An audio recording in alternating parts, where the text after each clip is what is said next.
Afternoon.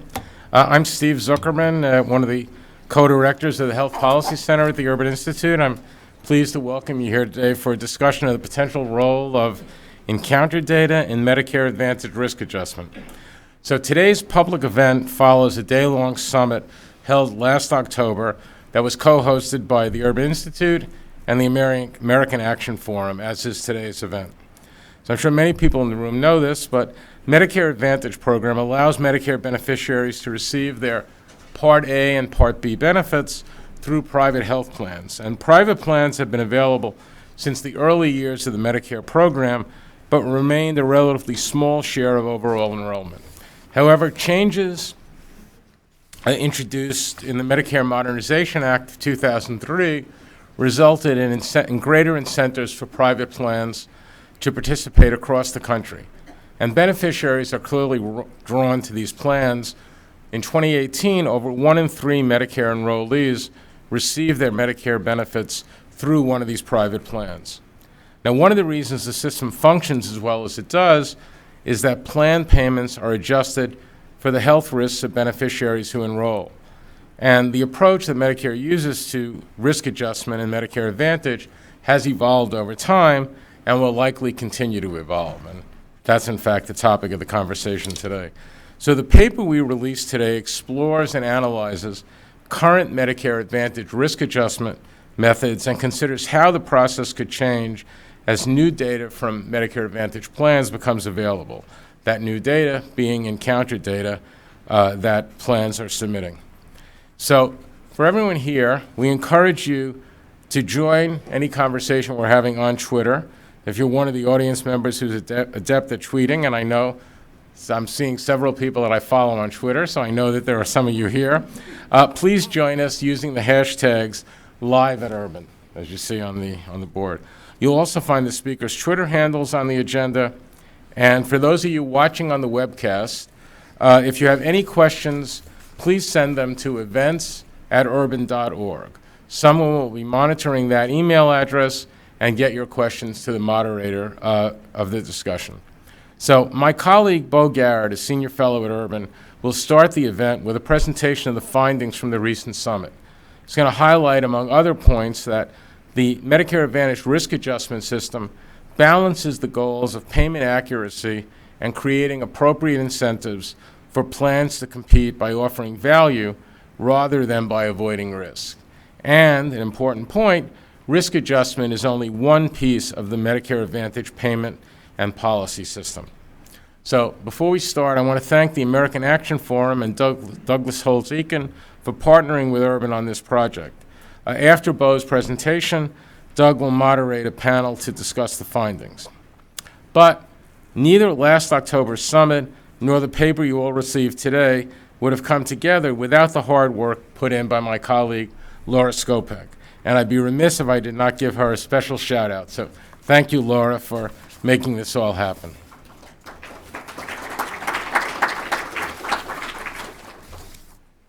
Of course, I want to also acknowledge Anthem and Eli Lilly at a place like the Urban Institute. We never forget our funders for their support of this event and the project. So now let me turn this over to Bo.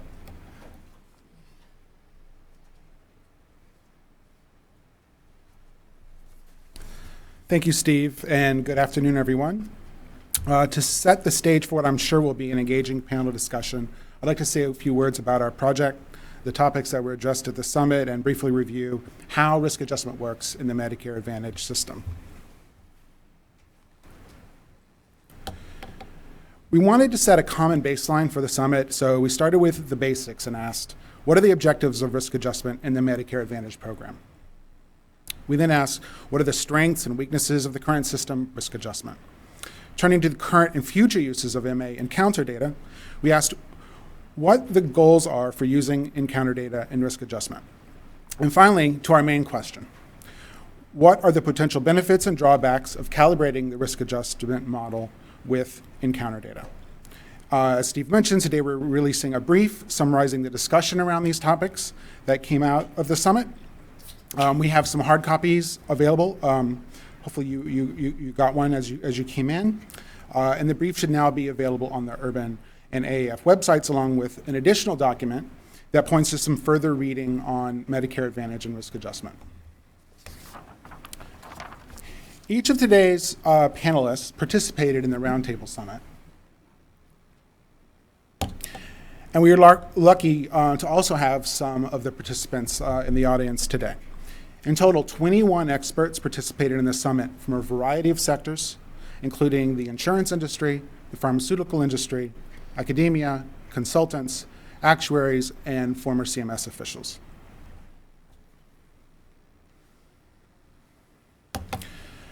We started the summit by reviewing the objectives of risk adjustment. By making higher payments to compensate for higher expected costs, risk adjustment encourages plans to compete by offering value to their beneficiaries. If insurers are paid a per enrollee amount without risk adjustment, they have incentive to avoid beneficiaries with more costly health conditions. The means of drawing more favorable risk could include discouraging initial enrollment of sicker beneficiaries or encouraging them to disenroll. And past research suggests that overall favorable selection into MA was reduced by the introduction of the current risk adjustment program, which accounts for diagnoses versus the initial one, which did not and only took demographics into account. But also that there is higher disenrollment among sicker beneficiaries and selection along dimensions not captured in the risk adjustment formula. Finally, by making higher payments for more costly beneficiaries, risk adjustment can support plan efforts to invest in innovative benefit designs and management of care for chronic conditions. Okay.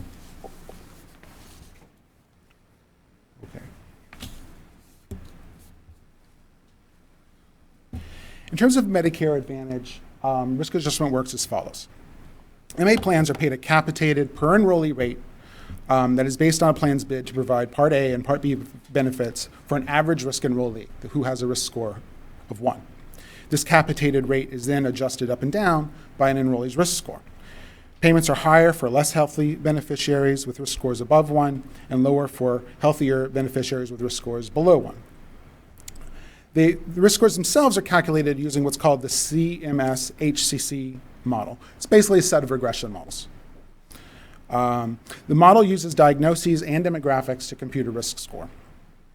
The model is prospective, meaning it uses diagnoses from the prior year to calculate risk scores for the current year. The risk scores are calculated with distinct set of coefficients depending on which of 8 segments a beneficiary is assigned to. There's a special model for new enrollees, which only accounts for demographics, continuing enrollees residing in the community with 6 different segments depending on disability and dual status, and continuing enrollees who are in long-term care. These risk models, the regression models are fit or estimated or calibrated, is the word of today, using traditional Medicare data. And then the patterns of utilization there. And now I should mention there's also a coding intensity adjustment, which deflates all the risk scores by a fixed factor, a uniform factor, to account for more intense coding of diagnoses within Medicare Advantage.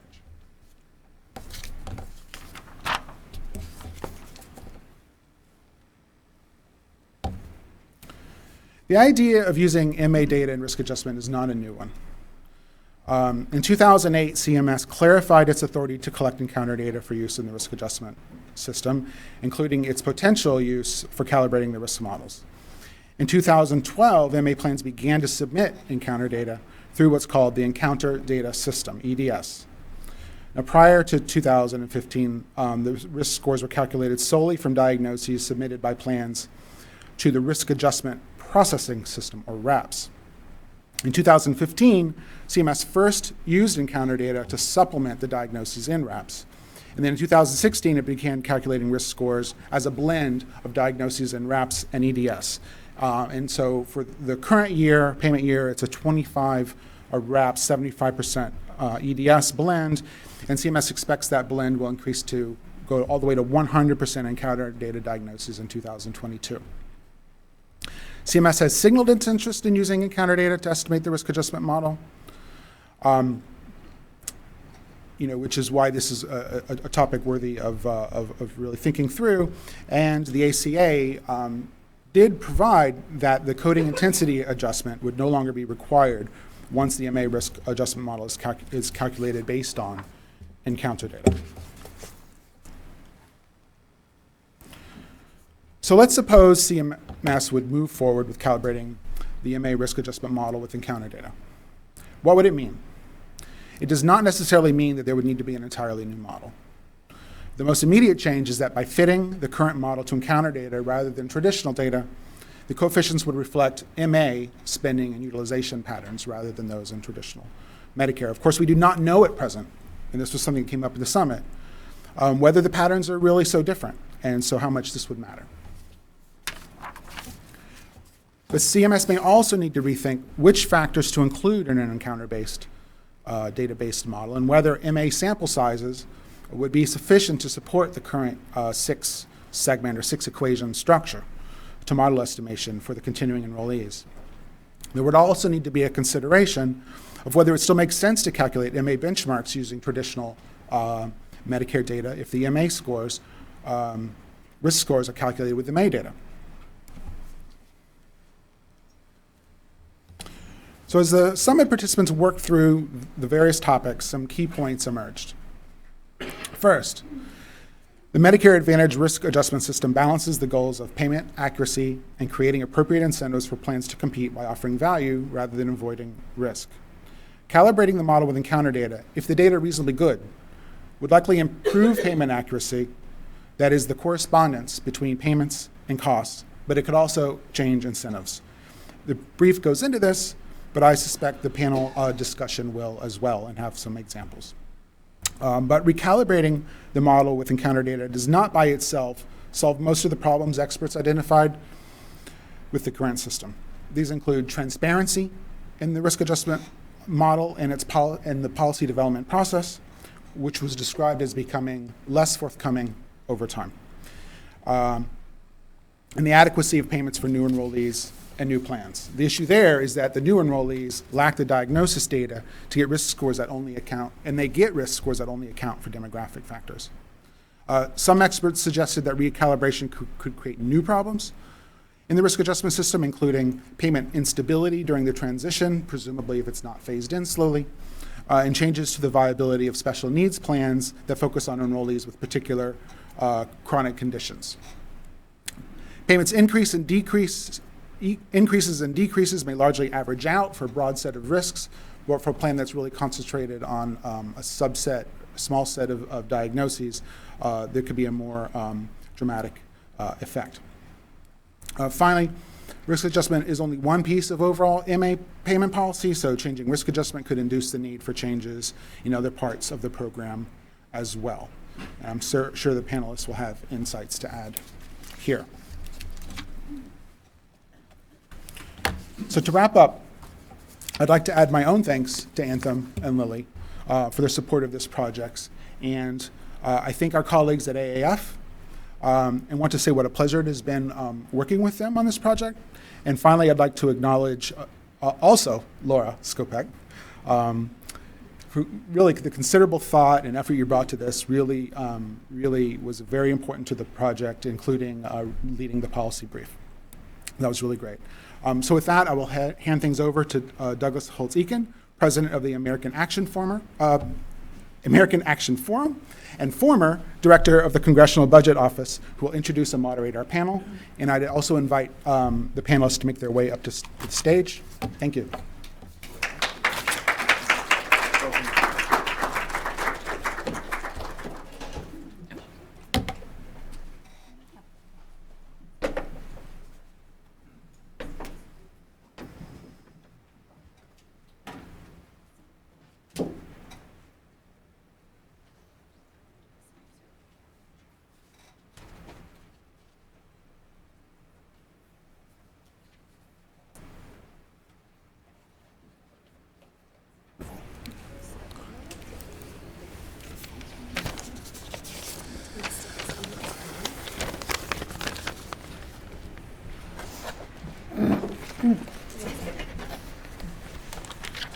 We're good to go? Great. Well, thank you, everyone. It's a privilege to be here today. Let me cover the well-deserved shout-outs at the outset. It truly has been a pleasure to work with Urban on this project. We appreciate everything they've done, including hosting this today. Can't miss the opportunity to thank the funders. No one, I think, anticipated that putting 21 experts in the room to talk about encounter data and risk adjustment would not produce a dry technical discussion, but an outpouring of emotions that was unexpected and exciting. We're going to bring that to you today. That was me. That might have been him, yeah. and representing those emotions are, to my left, the panelists. We have Tom McGuire from the Harvard Medical School, Gretchen Jacobson from Kaiser, and Tom Cornfield from America's Health Insurance Plans. They represent different perspectives on this issue. I can genuinely say that I learned an enormous amount during my time listening. I've always been a big fan of Medicare Advantage. I now understand how little I really understand about how it works, and I think today's a good opportunity to sort of go underneath the hood a little bit and find out some of the details and the very important details. So I thought it'd be fair to open by letting each of the panelists say a word or two about what their takeaway was, and then we'll have a little bit of a discussion. You should be thinking about questions you have, and we'll get a chance to do that as well. So why don't we start with you, Tom McGuire? I think we had I'm going to already start, and then, right, I colluded know on it me. does, Tom and I know Cornfield, it go. does, right. So wanted to also thank Urban Institute and Anthem and Eli Lilly for putting on this session. Thought it was a great opportunity to meet a lot of folks and speak with a lot of folks that I've certainly read a lot of the publications from my co-panelists here and learned a lot from them. So certainly appreciated the opportunity to have a discussion about it. I think just as a framing discussion, so what I thought is I'd frame it, and then Gretchen will make some remarks, and then Tom. But just from a framing perspective, I think it's important. I know we reviewed a little bit of the history, but I do think it's important to think back to even further back than 2012, which is initially when when CMS had been developing the risk model, which most of that research took place in the 80s. There was the intent to use data from managed care plans to estimate the model. And so they had begun a process of collecting that data from plans. Then there was sort of a concern from the industry at the time, and there were some reductions from the Balanced Budget Act. And so that sort of got put on hold. And so a lot of the sort of initial thinking about the risk model was always sort of geared around collecting the data from the plans directly. And so now we're fast forward to 2012, and we're in this situation where we're collecting the data.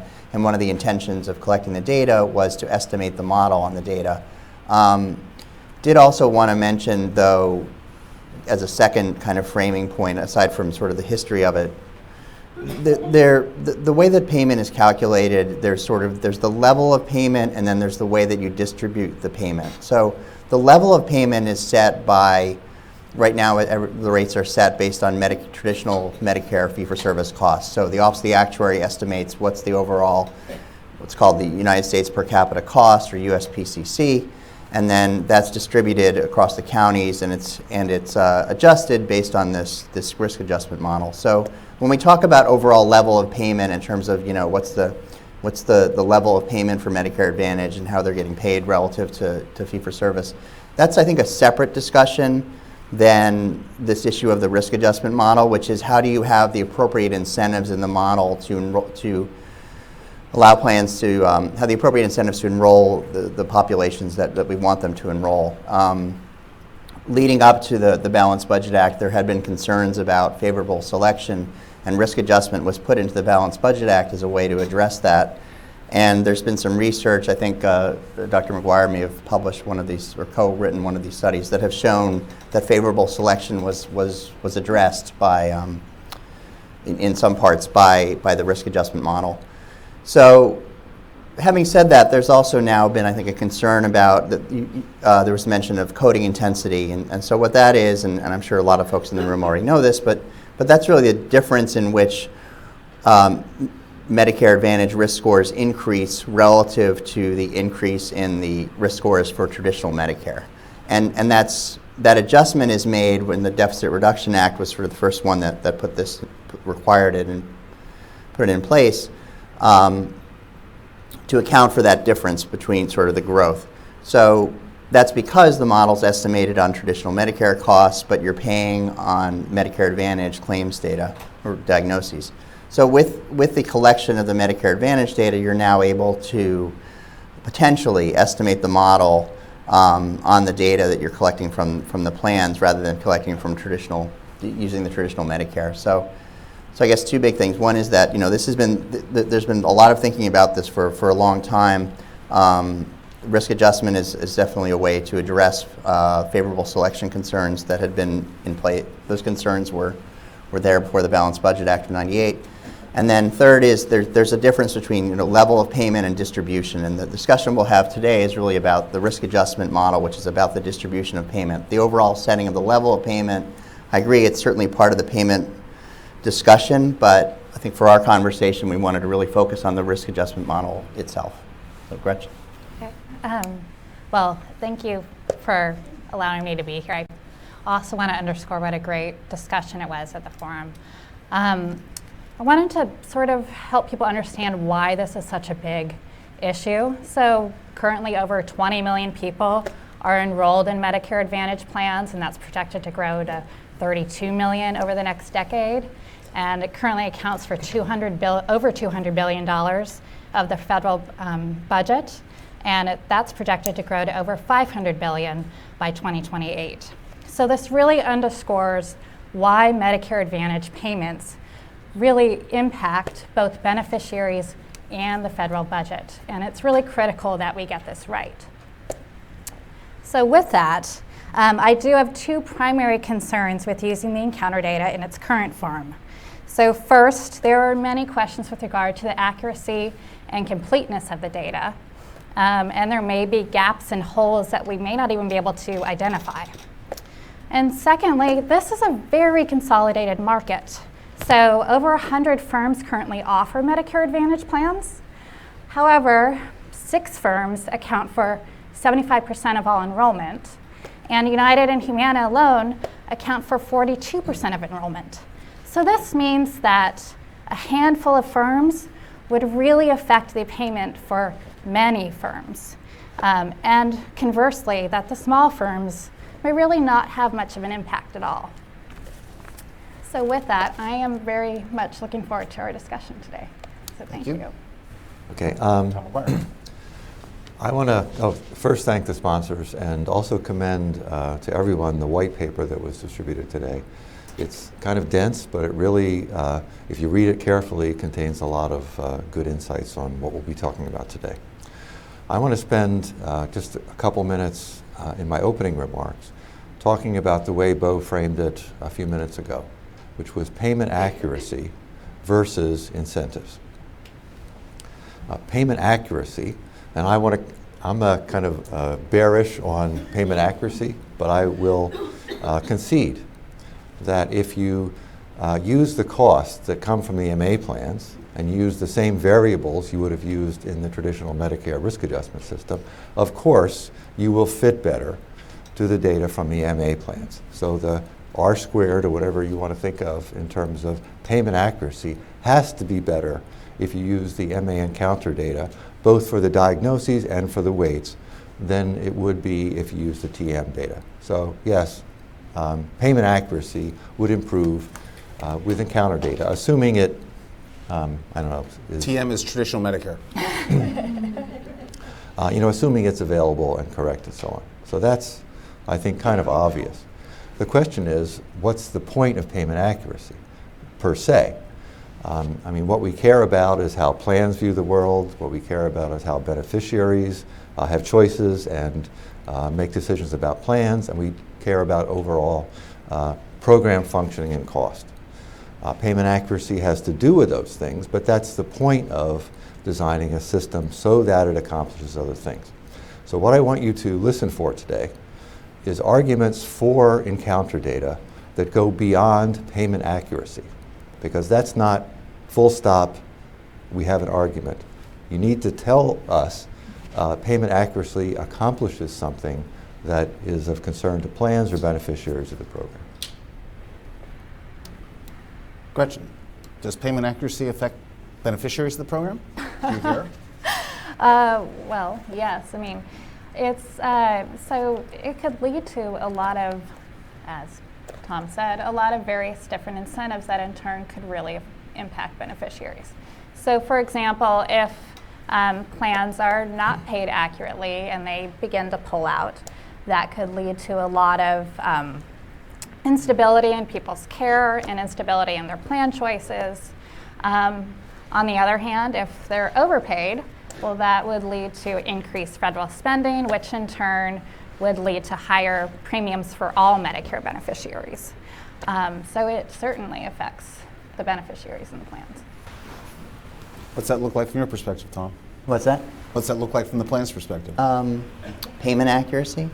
I think the way I look at payment accuracy from the plan's perspective is being paid appropriately for the services that you provide for your enrollees based on their health status. So, you know, at its core, the risk model is about making higher payments for enrollees that are sick, you know, lower payments for enrollees that are healthy. You know, again, I think there's sort of a, if I can think back to some anecdotally, I've heard some discussion about, you know, well, back in the 90s, plans had, you know, walk-up centers on, you know, on second floors or something like that, and there were, you know, sort of this concern that they were, you know, targeting the healthy. But risk adjustment's really designed, I think, to address that, and I think it addresses it, and it works pretty well. From the beneficiary perspective, again, there's sort of the level of payment versus the way you're distributing the funds. So the question is, you know, are you paying appropriately for a diabetic relative to somebody who has congestive heart failure? And that's distinct from the issue of, are you paying the appropriate overall rate to a Medicare Advantage plan? So if its average is $700, is that the appropriate amount for an average enrollee? But in terms of how you distribute that money, that's really the key of risk adjustment. And from the plan's perspective, I think the goal is to have the model appropriately predict costs for their enrollees, you know, more for sicker, less for healthier. So when you look at the risk adjustment procedures in MA right now, and you roll the clock forward 5 years, what do you see as the big issues? And does using encounter data to calibrate the model actually address those issues? So I'll start. I think that the biggest issue is that right now the plan efficiencies are not necessarily being captured by the risk adjustment model. I think there's some inherent inefficiencies potentially in terms of how the model was estimated on Medicare, traditional Medicare data. Again, I would go back to sort of, you know, the original intent, I think, of when they were developing the model was to use the data from the health plans to estimate the model. For various reasons that they weren't able to do that, but that was the intent. It was always the intent to start with. And obviously we've moved away from that and we've been doing it on traditional Medicare data. But I think to the extent that Medicare Advantage plans are more efficient in terms of how they're treating certain conditions relative to traditional Medicare, I think that's something that you'd want to capture.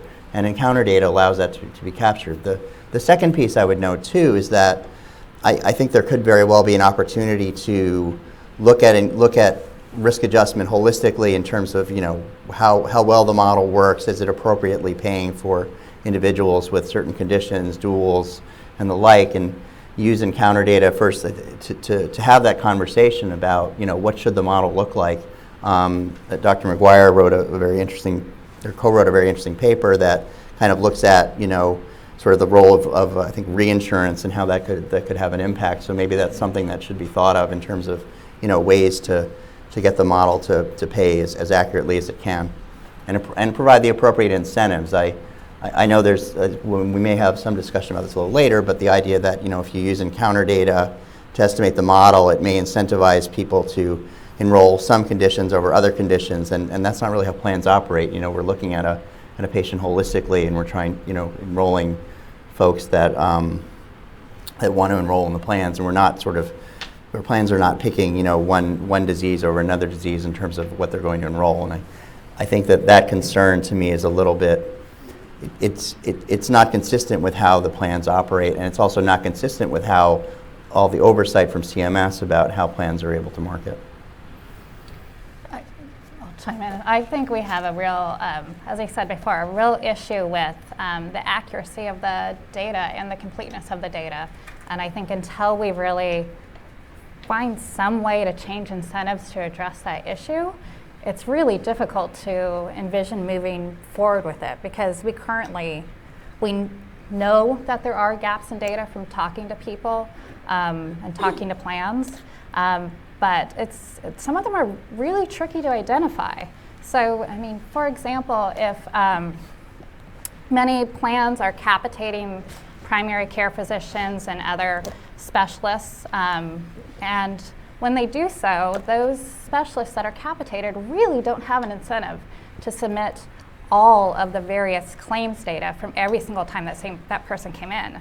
They will likely submit the claims if someone has a new condition, but you then might get 1 out of 5 claims. That's a real problem from a data issue, because even the insurers may not necessarily know exactly where they're missing data and how much data is actually missing. Can I respond to the data accuracy issue? I don't necessarily disagree that there have been concerns about the completeness and accuracy of the encounter data. What I would note, though, is that CMS has had some issues on its end. I think we're in the 4th or 5th iteration of payment reconciliation for 2016, which is due to CMS's the way that they've processed the data. I do think that there's a real need for CMS, CMS and MedPAC are currently the only ones that have access to the data. I think there may be one other organization, but I think there's really a need to have an open discussion about ways to address, evaluate, determine the accuracy of encounter data and not just have it be done by CMS. MedPAC, I know, has reviewed it, but I think there needs to be a really open dialogue about what are some ways that could be done, what are some assessments that could be done, what are analyses that could be done to identify this and to really sort of address it. The concern now is, CMS is moving more and more towards using encounter data. There may be system issues on their end that haven't really been addressed that should be part of the discussion as well. Yeah, I completely agree. It's very important. Go. I had a comment. I don't want to minimize the practical issues, but I think my co-panelists will be in a better position to talk about those than me. What I want to do is clarify what I spoke about in the beginning. I'm not against risk adjustment. Of course, you need to pay more for sick people when they join plans than healthy people. The issue now is whether you want to calibrate the risk adjustment with TM data or with MA data. So there are going to be risk adjustment systems. They'll probably be the same set of variables in the model, whether you do one or the other. Now, let me give you a specific example of the trade-off. Suppose you think about, suppose the MA plans are as good as TM in terms of the quality for beneficiaries, quality of care, say for people with diabetes. But the MA plans are more efficient, so they're able to provide that quality care at a lower cost than traditional Medicare is. If you calibrate the risk adjustment system on MA data, MA plans have no particular incentive to try to attract beneficiaries with diabetes because they make blah on them just like they make blah on everybody else if they're just being paid cost. So they don't specialize. They don't create programs they don't try to recruit. If you pay MA plans based on weights from traditional Medicare, then they say, okay, we can do this better than traditional Medicare. And those are the people the program and taxpayers want to move into Medicare Advantage.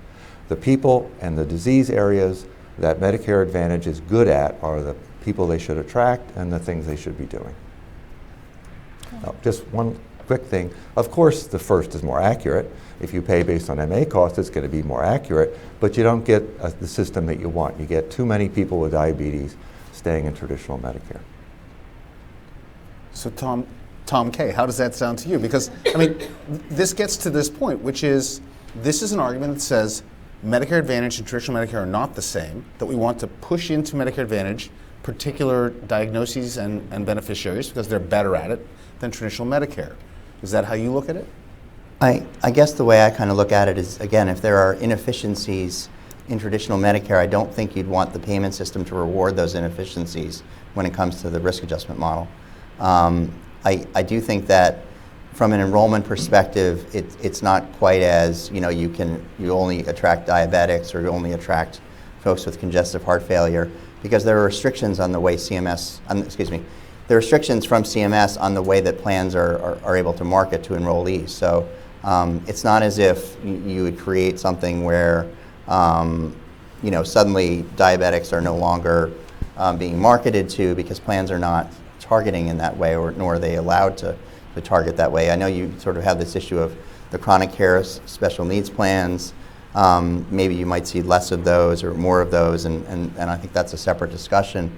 But in general, I think if there are efficiencies to be had when it comes to how Medicare Advantage is treating your population, I think that's something that you would want to be included into the risk adjustment model. I think it also gets you to a more accurate level of the risk score, because now it's really based on the actual experience of the Medicare Advantage enrollees, and not just based on what's going on in traditional Medicare. Again, there's sort of this separate issue of, is the payment level appropriate relative to the plan's costs, and that's a separate discussion. This is really about how you distribute funds. So two other points I wanted to make. One is that Gretchen mentioned the concentration of enrollment. I think that's only an issue if some of those plans are treating their enrollees differently than, some of the large plans are perhaps treating them differently than some of the smaller plans. I think that's where that could become a factor, and that is something that you could look into with respect to when you're evaluating the model and estimating the model. You could include it, exclude it, and see what kind of results you get. So I think that's a question that you could look at and start to evaluate. Let's see. Is there a second piece I wanted to? You'll get another chance. I'll get another chance, okay. But that was the His main last thing. shot. We're cutting him off. That's the last thing. No, but in general, I think you want efficiencies to be built into your risk model. Oh, I remember the second point. So on the second point, there's some question about, well, what payment data to use. So for capitated providers, you don't have the enrollment. There's an issue about, do you even have all of their encounters? I think it's a separate question. But the question of, what payment level do you use? Again, the risk model is about distribution of costs. It's not about the overall level. So from that perspective, if you use Medicare fee-for-service spending, you should be able to get a reasonable approximation of how conditions are relative to each other. Diabetes relative to congestive heart failure, COPD relative to lung cancer. The model is really about how you pay one condition relative to another condition. It's not about how you set the overall payment rate. So from that perspective, using traditional Medicare costs to price your claims data is, I think, an adequate way to get there. You do it with the capitated claims. There is potentially an issue about, do you have the complete universe of capitated claims, which I think is something that, again, CMS could review the data from the plans and get at that information. But I did want to say that, the idea that you're not necessarily getting payment data from the Medicare Advantage plans for capitated providers or overall, that I think is less of an issue, because you're able to use data on traditional Medicare pricer data to relativize all of those coefficients. Because again, they're all about relatives. It's 0.4, 0.6, whatever it is. But that's the important issue. It's not that it's what payment data was used to get there. Doesn't it matter what services they used, which you wouldn't know? So, do you mean for the capitated providers? So, I think the assumption here is that if your capitated providers are underreporting, that you're missing some of those services. So I think that's something that you could analyze with the data. Look at providers that are relatively are probably are capitated, and compare it to ones that are not capitated and get some sense, or ask these plans these questions and get answers from the plans. I know we'll talk a little bit about transparency, but the sort of lack of dialogue around this, I think from CMS is what's kind of gotten us to some degree to kind of where we are, where I think these are all important questions to be answered, and they need to sort of do more of these kinds of discussions about what's missing, how can they look at the data, how can they determine these questions, versus the way it works now, where there really isn't a lot of dialogue, at least not in an open way with stakeholders. So I don't want to get us off track, but I'm about to do that. So there's this sort of issue about whether you want to move people across the boundary or whether you inadvertently move them across the boundary using the risk adjustment, I think, if I can put words in your mouth, you want to worry about the overall payment level as the way you move people between MA and traditional Medicare, and the risk adjustment model shouldn't do that. Is that a fair summary? Yeah, I think those are separate. I mean, they're separate discussions. I know, and Tom McGuire is going to disagree with that, but before I let him do that so artfully, this is a genuine question I have about this data issue. I understand that in, the good old days of fee-for-service medicine, you had every claim for every service that was provided, and that was presumably the universe of what went on, and you could be really accurate. But aren't we trying to move traditional Medicare away from that as well? And so looking forward, are we really going to have those kinds of data? And isn't the issue the relative quality of the data? Do we know automatically the MA data will be worse? Well, to the extent that insurers continue to move towards capitated more providers, because some providers really prefer that, because there's some real incentives for providers to be capitated. They don't have a lot of administrative overhead. They don't have to submit claims. If they're good at being efficient and taking care of their patients, they can make a lot more money. You don't have that really in traditional Medicare, and you still have claims being reported for every single person in traditional Medicare. You don't have whole sectors and different holes where you just don't know what's going on now. Even in ACOs, I mean, you still know what care is being provided. Okay. So data issue aside. I wanted to call attention to something that Tom said that I disagree with. And I think it's pretty important to what we're talking about today. The thing he said was that plans, see if I get this right. Go ahead. Plans don't try to customize in who they attract. They just attract, different beneficiaries, kind of overall. This is really an empirical question. It's an empirical statement. Do plans act as if they want to attract beneficiaries overall, or do they take systematic actions to attract some people with certain characteristics? There's a field in health economics that studies this. It's called service level selection, and there's many papers that demonstrate that plans do take conscious actions to attract beneficiaries of certain characteristics. They tend to attract those that are winners, and they tend to deter those that are losers. And just to give you an example of one of the papers that works on this, one of the easiest areas to study this is in formulary design, that is drug formulary design. And people have looked at what drugs are on a formulary, how are they covered on a formulary, and do they have any correlation to the likely winners and losers who will find those drugs attractive? And the answer is yes, they do. That the plans systematically include and offer at lower tiering drugs that are used by winners, and they do the opposite for those that are losers. So the incentives do matter. That's why we do risk adjustment. If we didn't believe in needing to balance incentive for the sick and the healthy, we wouldn't need to do risk adjustment at all. So to be careful about who we're encouraging plans to take and not take is really, I think, the heart of the question of do we want to go from TM to encounter data. To add on to that, there's several studies now showing that higher cost, sicker enrollees are disproportionately disenrolling from Medicare Advantage and going to traditional Medicare. And so that sort of speaks to also what Tom is saying from the other end, that there may be enrollees that are perhaps being encouraged to go back to traditional Medicare or leave. Now rebuttal. So on the Part D side, I guess my response to that would be, first of all, I'm not an expert on that, but second, plans have limited ability to, there's the protected classes, there are other restrictions, you have to have two drugs per class. So it's not as if plans sort of have all the different tools in their toolbox to be able to manage the benefit the way I think we'd like to.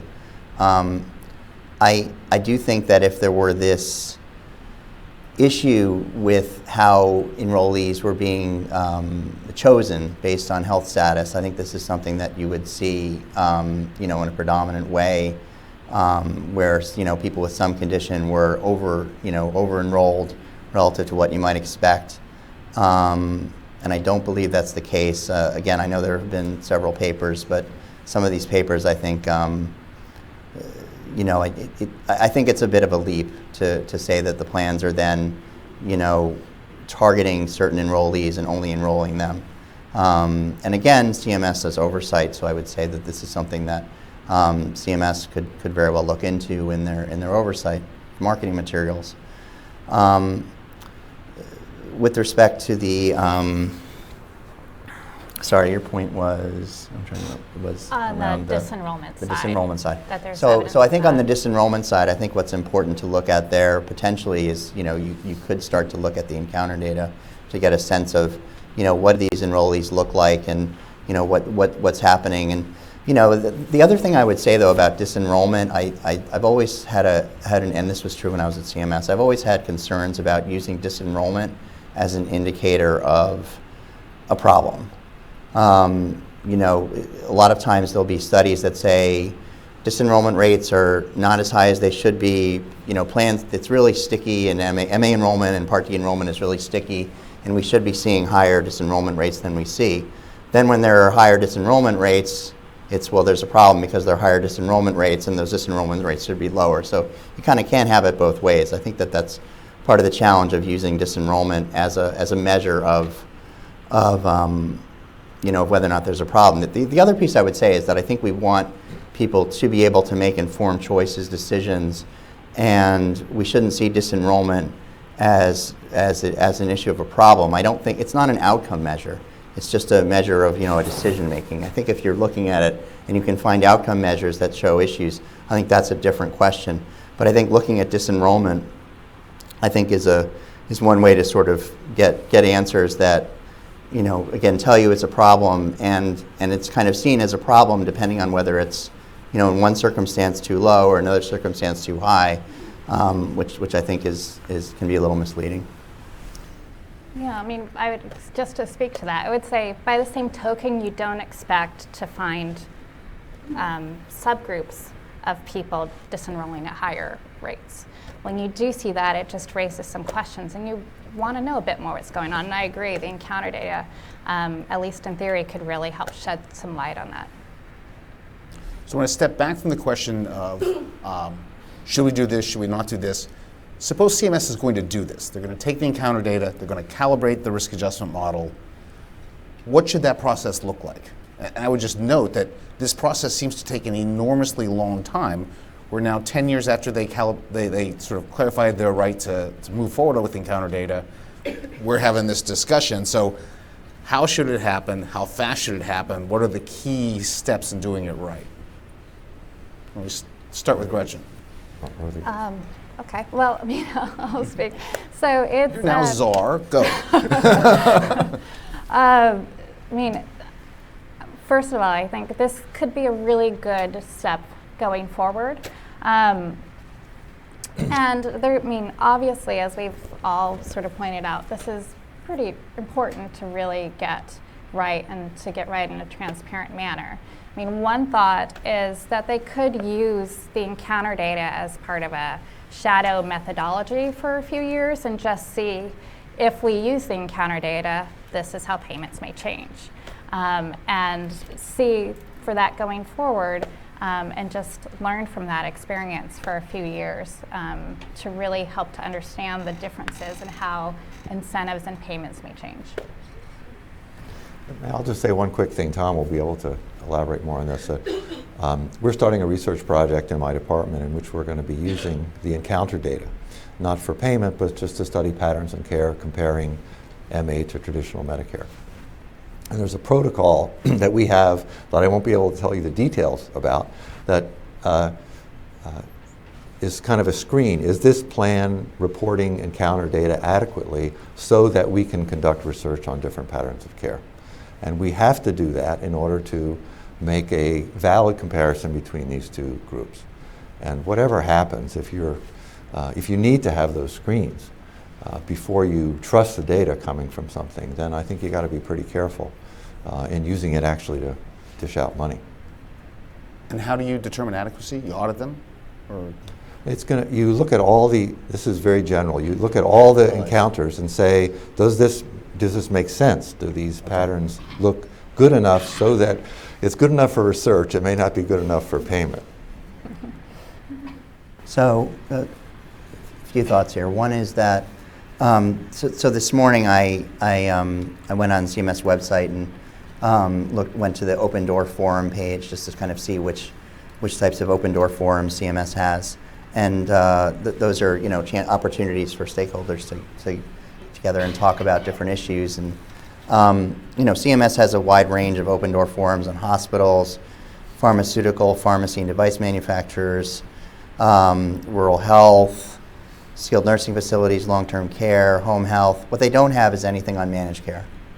And I think that when we talk about encounter data and ways to move forward, what's really needed is, maybe it's not necessarily an open door forum, but there has to be open dialogue and discussion about these different issues and ways to address it as we go forward. I think it's that process that is really the missing piece. As if I can use just one example so CMS came out with the risk model, proposed risk model, for 2020. Which includes counts of conditions. And there were lots of different ways that they could have done it, but they chose a certain way, and they're pretty much, that's it, they're done. And this was something that they had delayed for a year because they had an opportunity to analyze it. And they essentially are proposing the exact same model that they proposed last year with 2 additional HCCs.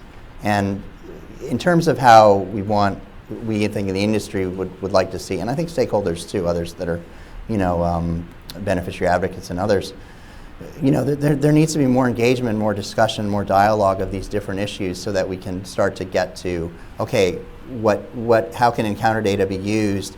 If there's an issue on accuracy, could you, feed it? Could you look at the data and identify a subset of those data and then determine, that those data were accurate? How are you informing plans that their data are accurate to try to improve their accuracy? Having that dialogue. They have report cards now, which I think are of somewhat limited utility because they compare to traditional Medicare. Again, if we're talking about efficiencies in managed care, that may not be the appropriate way to do it. So, if there's an overriding theme, and I think this comes through in the paper, is around transparency in terms of how the model development works.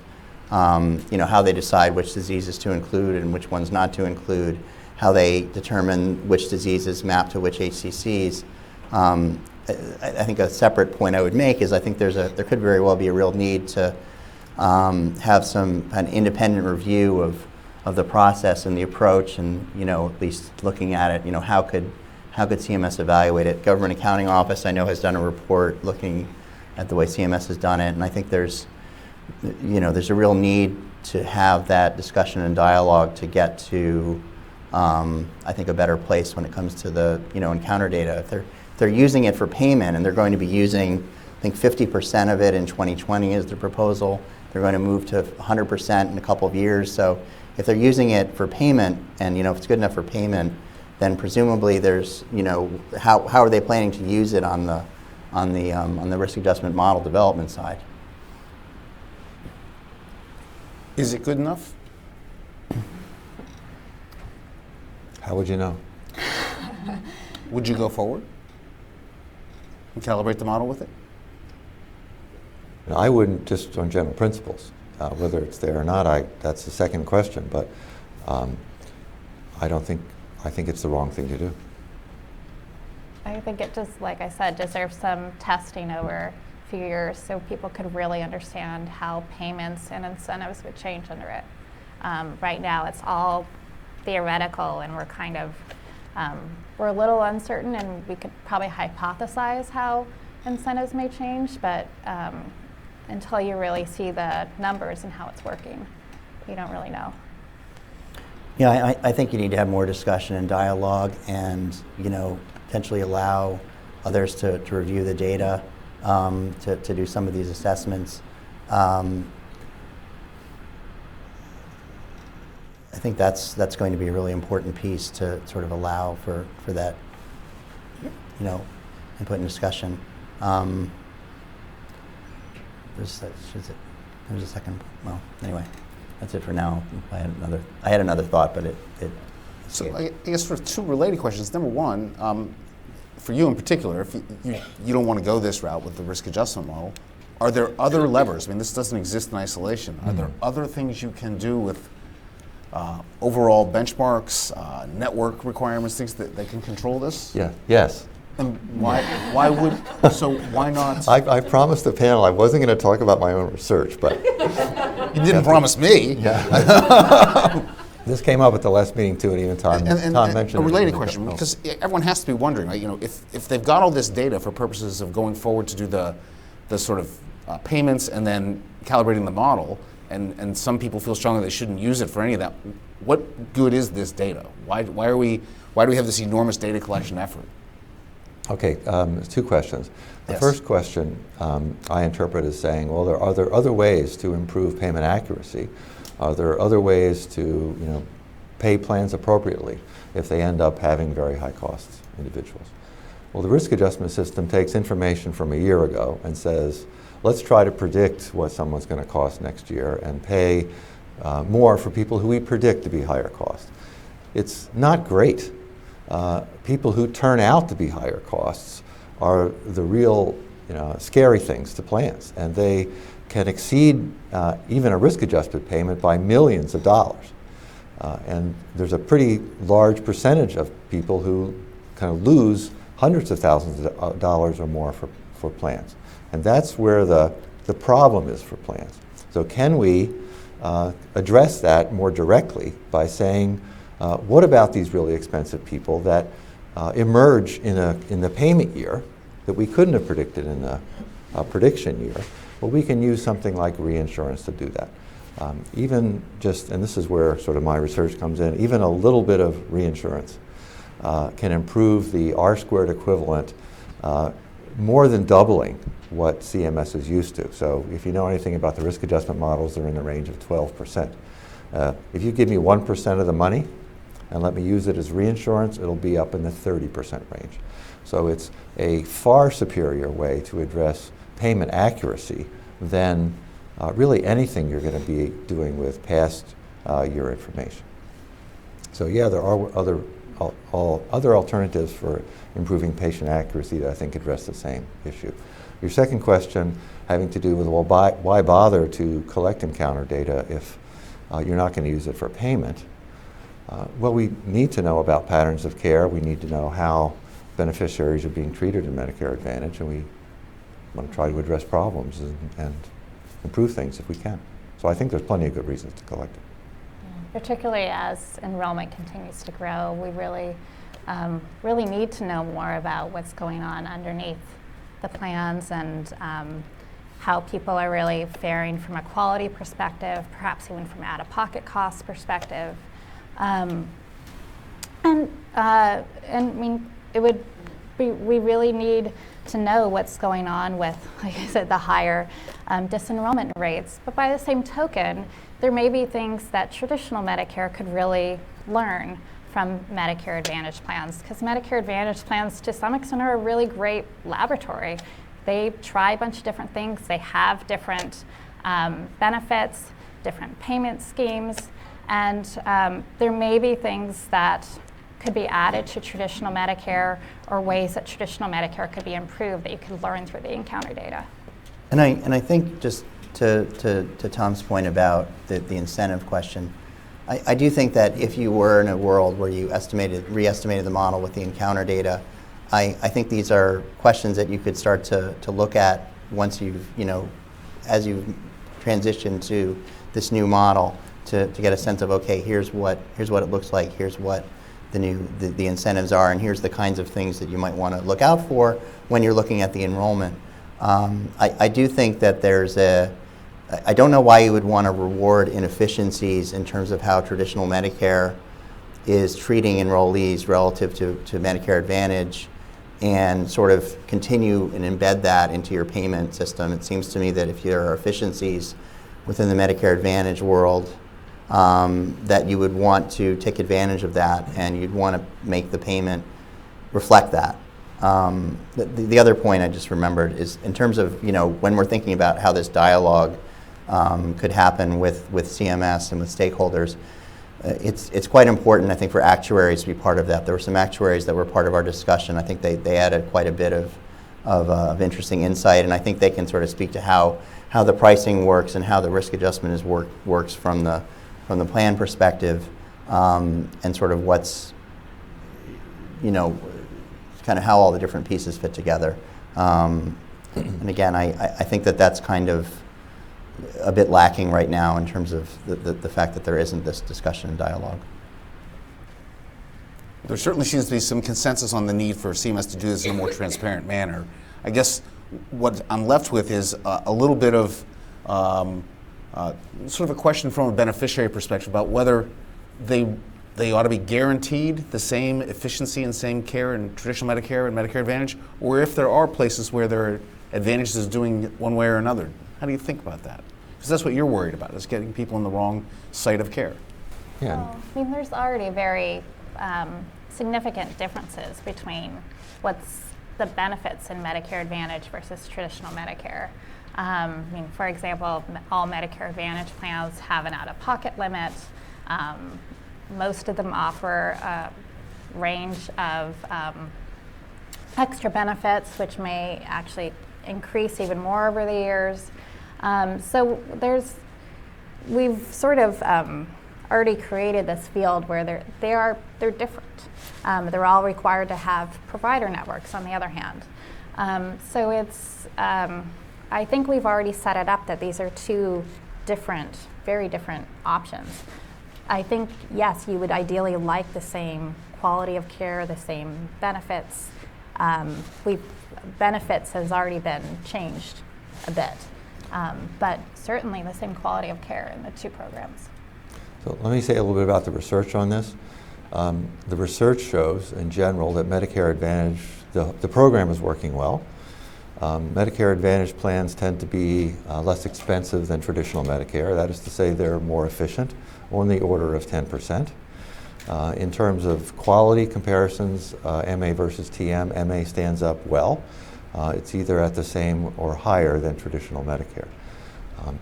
So the program is going well, and I think what we're talking about here is not a radical change in the way they're paid, but a kind of, do we want to tweak the relative weights, as Tom put it so accurately in the beginning, to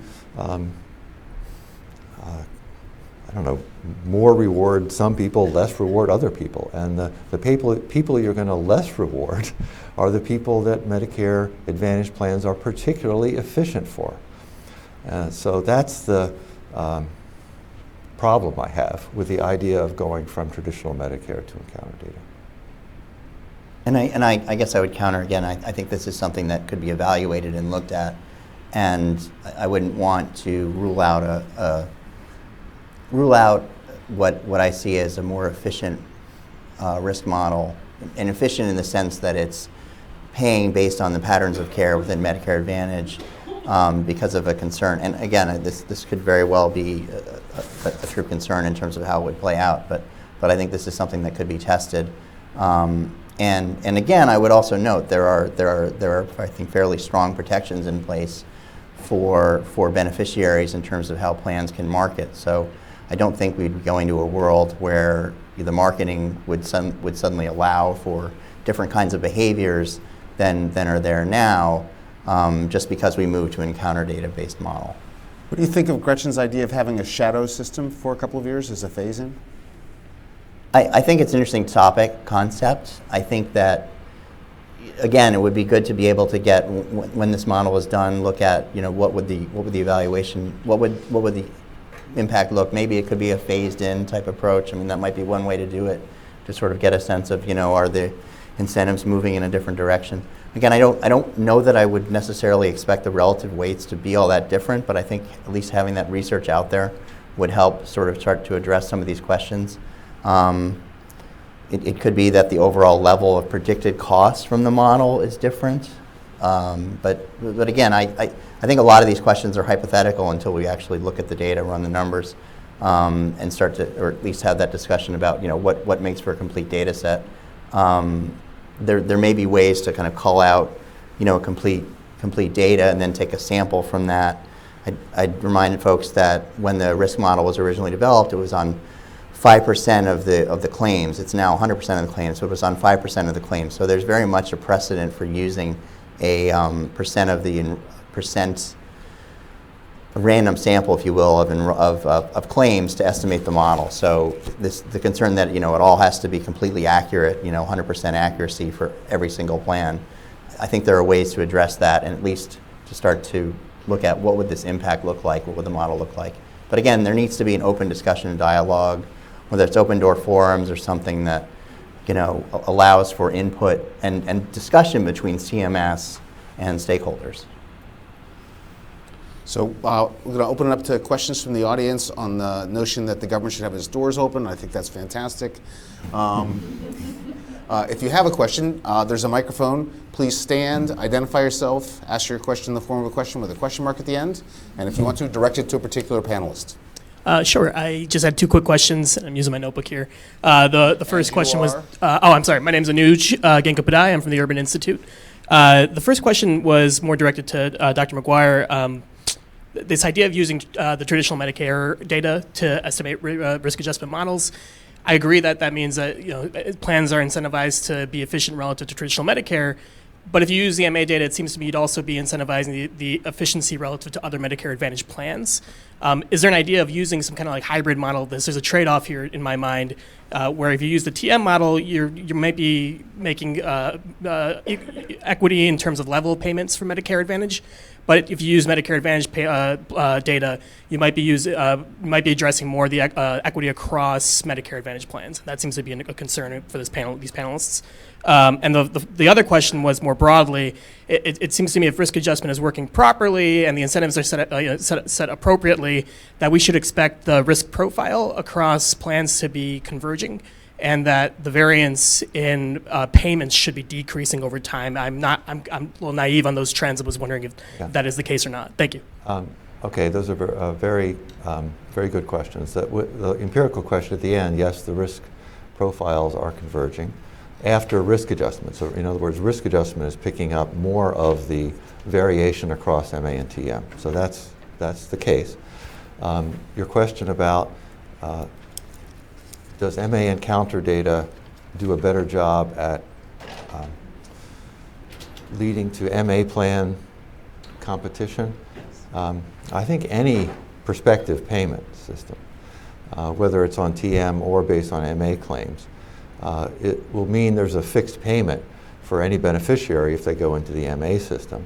And so the MA plans will still compete to minimize cost and to attract beneficiaries by transferring any excess back to lower premiums or higher benefits. So I don't see that as being a big difference unless I miss something. So we have a question from our online audience for the panel. It says, imagine that, say, 20 years from now, we have solved the interoperability problem and all data are exchanged freely between CMS, plans, providers, and are continually updated. So presumably there are no gaps of the type that you described. Do you think that risk measurement and adjustment would still be needed?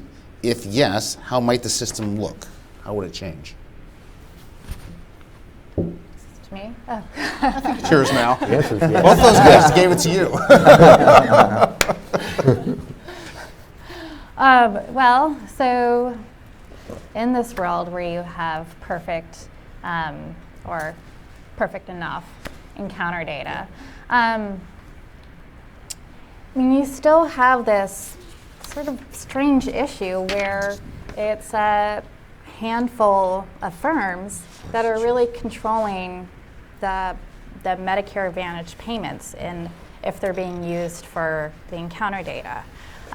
So that may not be an issue if all firms are behaving the same and it just doesn't matter if you're counting the big firms and not really weighting the small firms as much.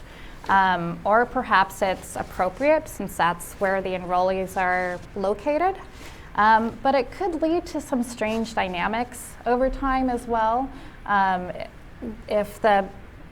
For example, if the smaller firms aren't able to negotiate rates with providers that much, or aren't able to have as large of networks or something, or which changes their dynamics. Essentially assumes that they're able to get the same profit levels as the larger firms, which may pose problems for new entrants. It just could change the dynamics a bit if you essentially have this market that is being led both from an enrollee perspective and a payment perspective by a handful of firms with 100 other firms tagging along. I think in terms of to the question about would risk adjustment be needed, I think the answer is yes. It's a capitated payment. So in a capitated payment that's set by plans, even if you're in a different kind of a bidding environment, but certainly in the bidding environment we're in now, you need to be able to compare plans between each other, and you also need to compare it to whatever your overall payment is, and you need to put everything on the same basis, and you need to appropriately ensure that there are the right incentives for plans to enroll sick beneficiaries. I think from that perspective, as long as you're in a capitated payment environment, I think there will always be need for risk adjustment. I think a lot of the issues around size and sort of market concentration, how that impacts the model, are things that can be looked at and reviewed and explored. But I don't think that takes away from the need to have risk adjustment to make sure that you're providing the appropriate incentives for plans. I agree. Want to add anything? No.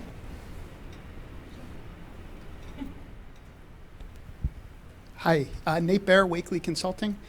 So in recent years, there's been a trend amongst provider systems to enter different programs like Next Gen ACO, MSSP, things like that. I'm wondering, as hospital systems have these beneficiaries that are now at risk, and they maybe take a more active role in managing their care, does the question of using Medicare Advantage encounter data almost become moot as more and more traditional Medicare beneficiaries are seeing care patterns that look more like Medicare Advantage?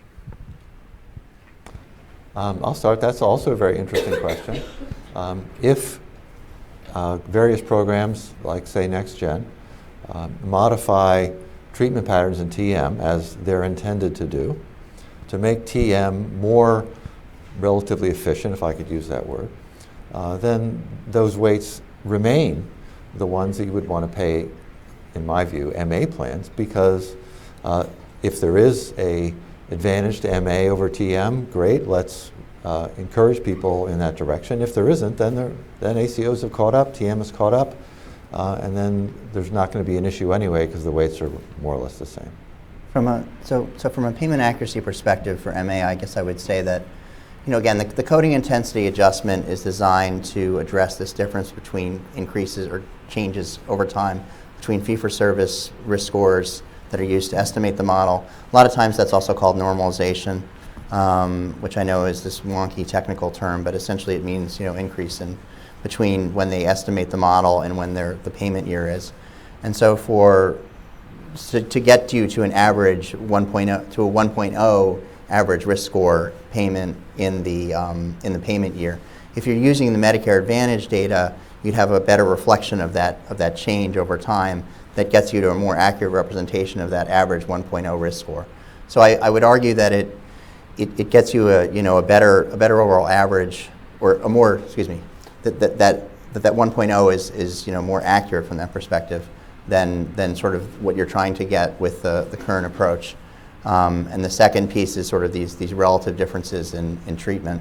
Obviously there's a lot of that there are ACOs that I think have MA plans, so there's some overlap, and I don't know. I mean, it's an interesting question. I think we'd have to see kind of how that plays out, because I think the ACO world, as they moved more to two-sided risk, I don't know what that's going to look like, and so I think there's a lot we still have to see how it plays out with ACOs.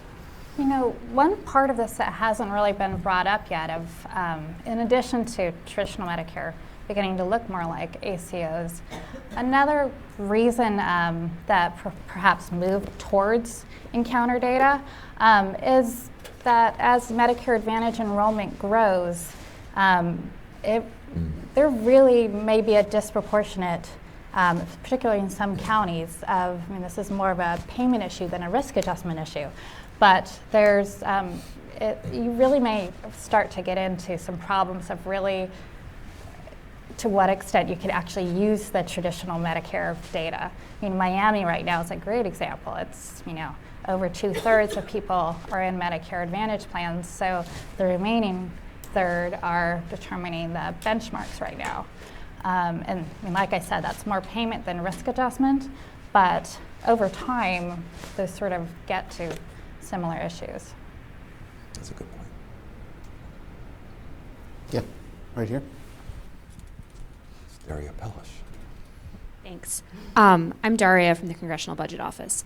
One of the things that hasn't been talked about much is coding intensity, and the fact that encounter data, one of the reasons to move to encounter data is to reduce plans' ability to increase their payments by increasing diagnostic intensity. One question I have for you is about heterogeneity across plans in how well they can increase those diagnoses. That's an issue that MedPAC's highlighted.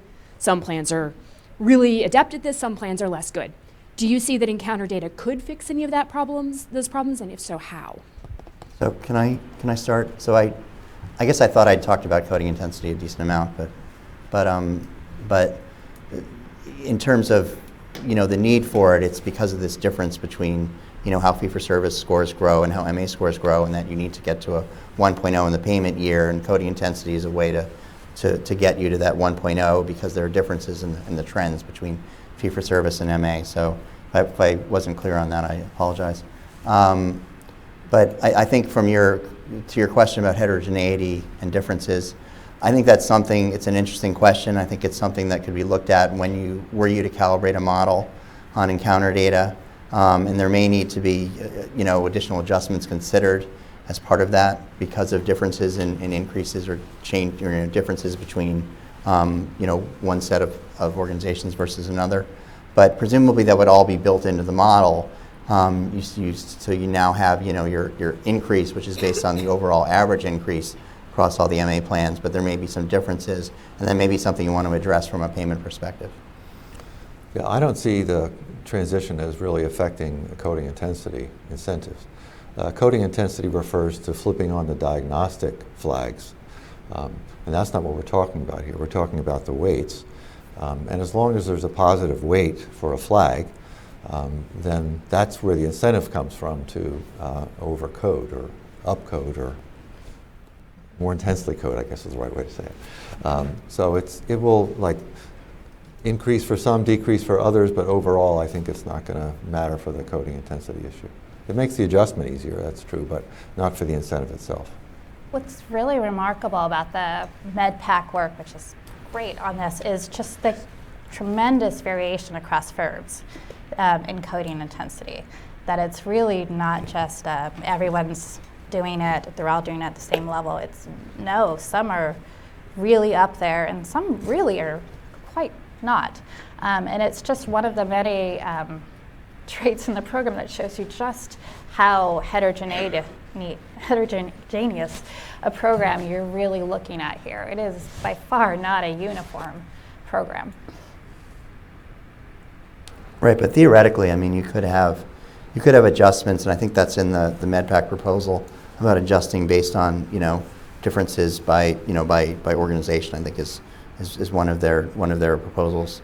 And so, you know, again, with an encounter data-based model, that same kind of approach could still hold. So it doesn't rule it out, I think is important for folks to consider. It gets you to a more accurate level, so you don't need that overall adjustment, but you could still have differences, you know, which is, I think, the MedPAC looking at that is sort of showing those differences. So, you know, the overall difference is this, but there's some that are more, some that are less. And that's something, that same kind of thing could apply in encounter data. So it doesn't get ruled out.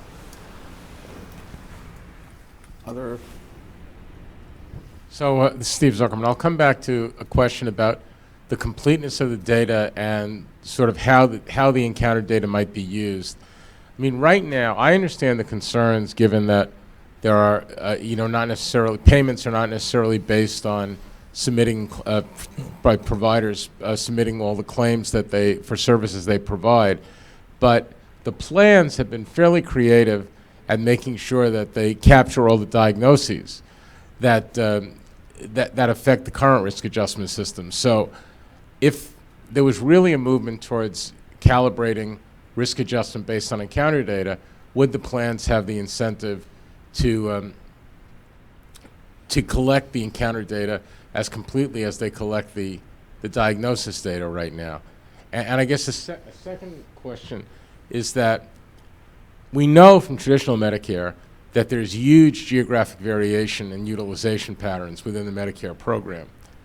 And there may be huge variations in utilization between traditional Medicare and MA, even within a given county. But is that really the issue? I mean, shouldn't we be more concerned about sort of quality metrics and outcomes for the beneficiaries? And the encounter data may not necessarily be the best way to get at that. Who wants to start? Well, I think you could have the ability to start to use encounter data potentially to start to calculate some quality measures and start to do some of those comparisons between MA and fee-for-service.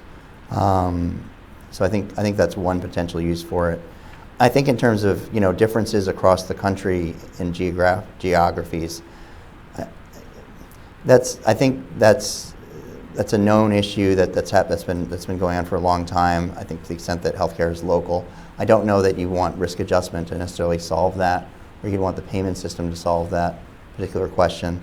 And I think from an incentive perspective, I think there are ways that CMS could start to think about what kinds of incentives would be needed in terms of, again, this is part of this dialogue of saying, okay, what kinds of incentives do stakeholders think could be useful and informative to move that to get to a more accurate data. Right now, they've sort of said, okay, it's payment, percent of payment that's being used, but to your point, that's not all of it. That's only just the diagnosis codes.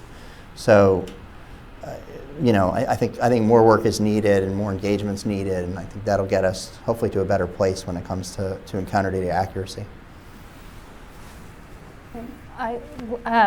So I would say just because they use the diagnosis codes from the encounter data, I wouldn't necessarily say that means that the encounter data is going to be complete. I mean, I would guess that the plans would make sure that if there's any new diagnosis that gets added in. I'm not sure they really have a great incentive to really pressure their providers right now to really submit every single claim. They'd probably rather use that capital with their providers to do things that would help improve their star ratings and other metrics. So that doesn't quite, I don't think, solve that issue, unless, of course, every single visit to a provider results in a new diagnosis, then that would completely. If the encounter data was being used to calibrate the model, that's Perhaps.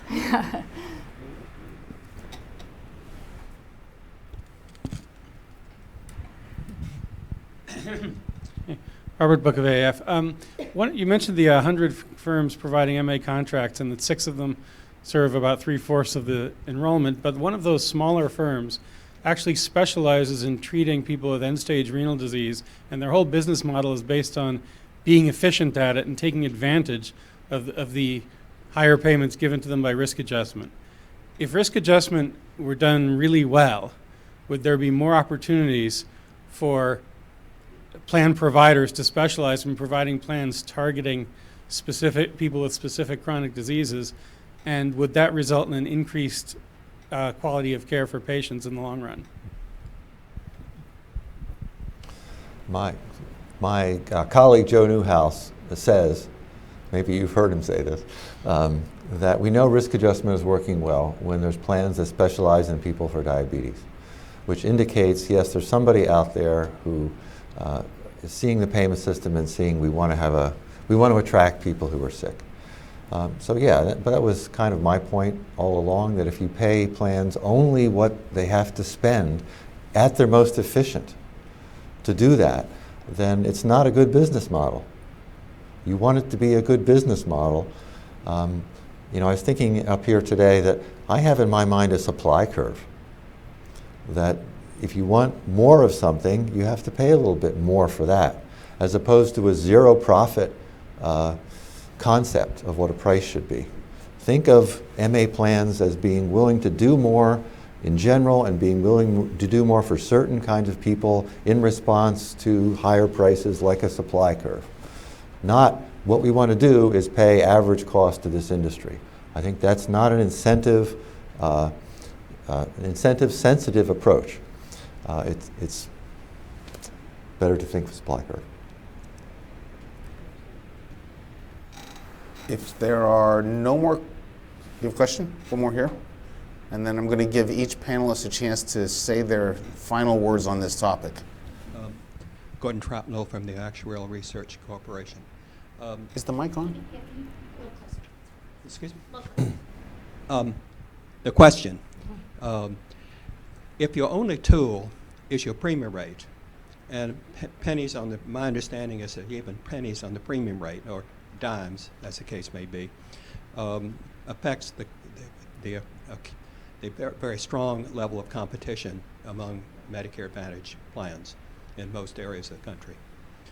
If any Medicare Advantage plan that fails to adopt the full scale of efficiencies for a condition as prevalent as diabetes is going to have a higher premium rate. I mean, just because of the premium rate reflects their cost of care, not necessarily the reimbursement. Whoops.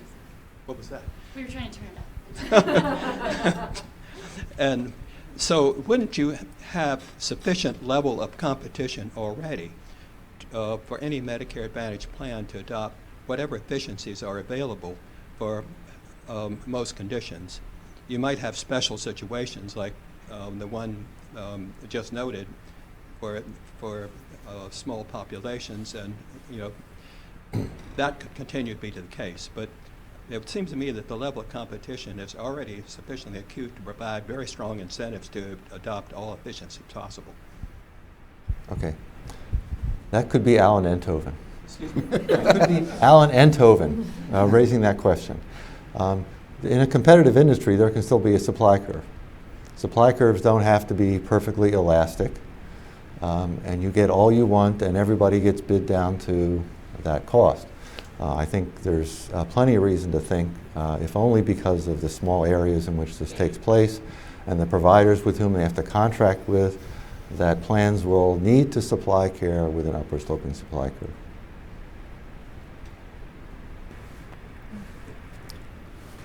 With that, chances to make final comments. Why don't we start at this end and go that way this time? Okay.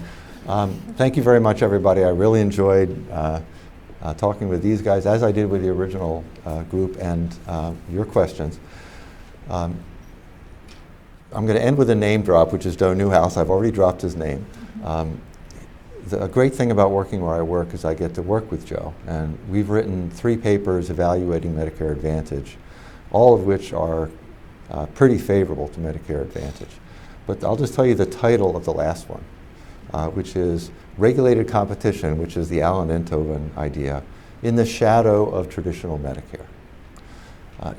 You're missing something in thinking about how to pay Medicare Advantage plans, unless you take into account that they are 1/3, and there's traditional Medicare out there, which is this huge gorilla or elephant, whatever, that you need to take into account, and how what you do in Medicare Advantage is going to affect the balance between those two, and how many people remain over here, and who you get into Medicare Advantage. Any payment system that uses data and comes up with answers that does not recognize traditional Medicare is missing something.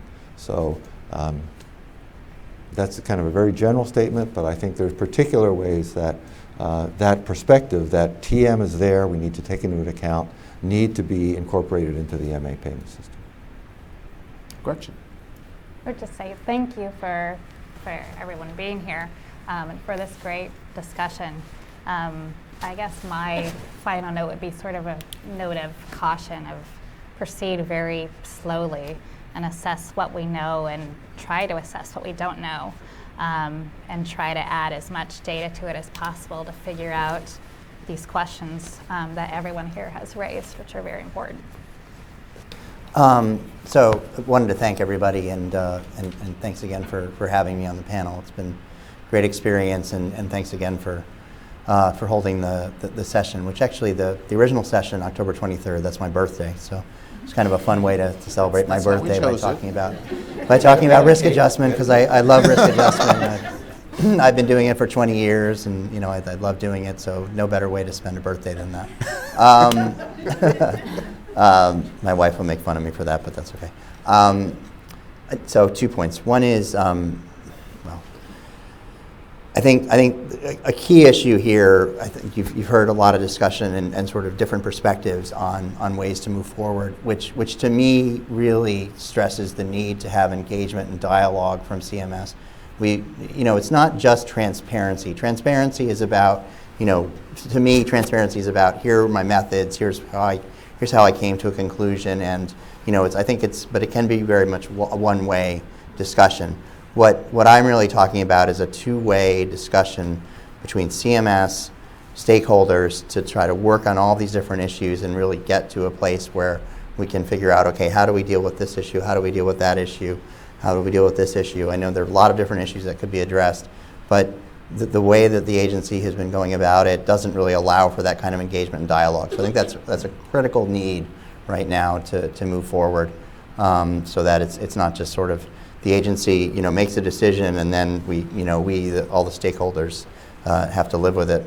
I did want to point out though to Dr. McGuire's point that traditional Medicare is still very much used in the way that the rates are set and the benchmarks. Those are all based on traditional Medicare costs. We can have a dialogue about whether or not that's appropriate given the sort of the enrollment penetration rates that exist. And by the way, enrollment has I think more than tripled in the last decade. So we've seen dramatic increase in MA enrollment. But traditional Medicare is still very much used, and to the extent that hospital systems are using that for their pricing, or physicians are using it for their pricing, there may of course be capitation, but there still is a role, I think, at least in the current system, for how traditional Medicare works, even within the Medicare Advantage context. And finally, I'd note there's been research that has shown that as Medicare Advantage enrollment increases, traditional Medicare costs decline. So we have seen a spillover effect, and then that's been, I think there's an article in Health Affairs that's looked at that. So they're very much positive impacts of increased Medicare Advantage enrollment on traditional Medicare spending. So there is a relationship that exists. Well, let me reiterate our thanks to the sponsors for allowing this entire discussion to take place. My thanks to our partners at Urban, and a shout out to the staff at AIF who put so much time into this. Join me in thanking our panelists.